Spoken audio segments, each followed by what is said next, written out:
built itself into a governing organization but failed to cohere into an institution of democracy. That's the University of Johannesburg Associate Professor of Political Studies Mcebisi Ndletyana's new book that he titled Anatomy of the ANC in Power, Insights from Port Elizabeth. Professor Ndletyana joins us now on Skype to tell us more about this evidence-based book. Professor, a very good morning to you. Thanks for joining us. Welcome to Morning Live. Hi, good morning. Thank you. Give us a brief synopsis, if you can, Professor, of what Anatomy of the ANC in Power, Insights from PE is all about and what really inspired the book. Well, the book was inspired by what had been happening in PE around 2014, 2015, right? Because you had a party that had been historically strong in that part of the country, that is the ANC, and yet from 2009, it started declining, and that decline, especially around 2011, showed that this party could lose power. And of course, this thing had been happening over 4 or 5 years, and yet one wondered why they were not making any changes, because they could see that the party was in decline, and yet their wayward behavior simply went on, right? So the book was set out to understand why was this the case. And you didn't have a book that really explained what had happened to the ANC. And then, it covers a 29-year period. So, which essentially means that in order to understand why the ANC had declined, you needed to go back to what it was initially, right? Okay. So that you trace the changes over time and why these decline was not arrested, and why was that the case? Why did they persist with this self-destructive behavior? And so when looking at that, one, notices a number of things, that you have a party that failed to adapt into government. Councillors come in 1995. There is insufficient laws in place to restrain them from using power for personal gain. And they could use their offices to do work for the council. They could become consultant. They sat, in fact, on committees that decided tenders. And that practice had been happening during apartheid. Mm-hmm. So because there were no new laws, right, to guide how new councillors could behave, there was a lacuna. New laws come in after 2000. So they then take advantage of this legislative lacuna, this gap. They do business, this and that, and then they become accustomed to it. And everybody outside ANC, other ANC leaders, begin to see that it pays to be a councillor. Yeah. So by the time this new set of legislation comes in, which barred them from sitting in tenders, and also stated that only officials could decide who gets tenders. So councillors realize that their source of income has been cut off. So then what they do, they then decide to influence the choice of managers. That is why from 2004, 2005 onwards, you have managerial instability. They disagree over the choice of city managers over executive managers, because each councillor wants to have their own manager so that they could get tenders. So you have instability throughout PE. So but the party cannot stamp this thing out, because the party itself, and this is very important to understand, that this local behavior is a reflection of what had come to consume the party throughout, from province to the national level.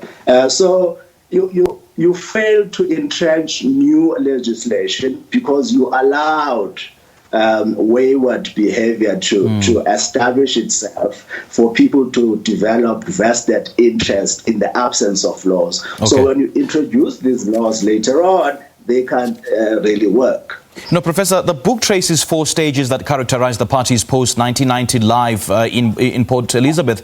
Speak to us then about how whatever happens at local level of government informs what is now playing out at a national level.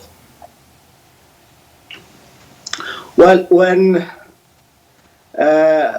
local politicians determine what happened at provincial and national politics, because the ANC is pretty much made up of various branches throughout the country. And this is what I sought to explain, that we have failed historically to understand the state of the party locally. We only analyze the ANC at a national level.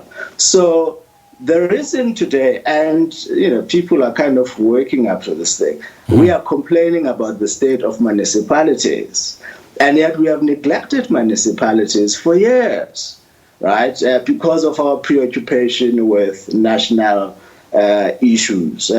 So now, because you don't have fully functional municipalities, pretty much you have derailed service delivery.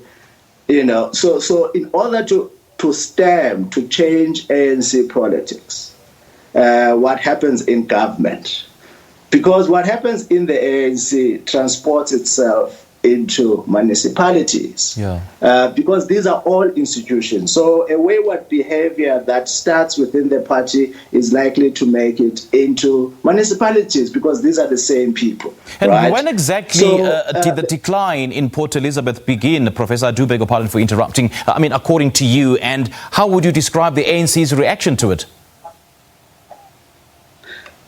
Well, it became strongly manifested in 2011 when it dropped down to 51%. But instead of changing, the main issue was that people were fighting over positions. Secondly, there was a lot of corruption, and they were refusing to fight to stamp out that corruption, right? Because most of them were beneficiaries of that corruption. And so they were hoping that voters would not punish them harshly, they would excuse their misbehavior, and so they didn't act. So they were very surprised in 2016 when they were voted out.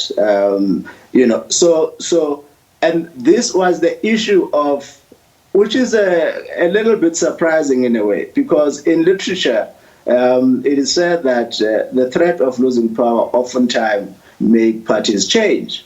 But in this case, they were resistant to that change. It actually means that it takes a lot longer for political parties to change, especially because they were no longer coherent as a party.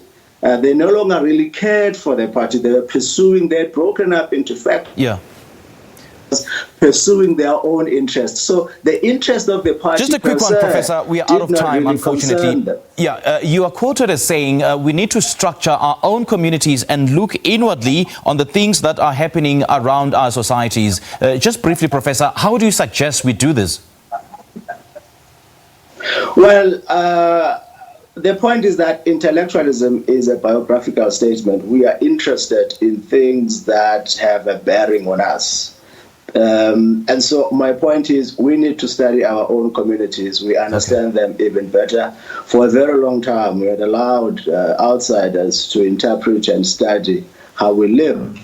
So if you call yourself an academic, a academic or intellectual, you need to start focusing inwardly into your own community, explain things that are happening, do actual research, and stop downloading or mimicking other people's work. There's a lot that needs to be done in our own communities to understand why things are where they are now. Sure.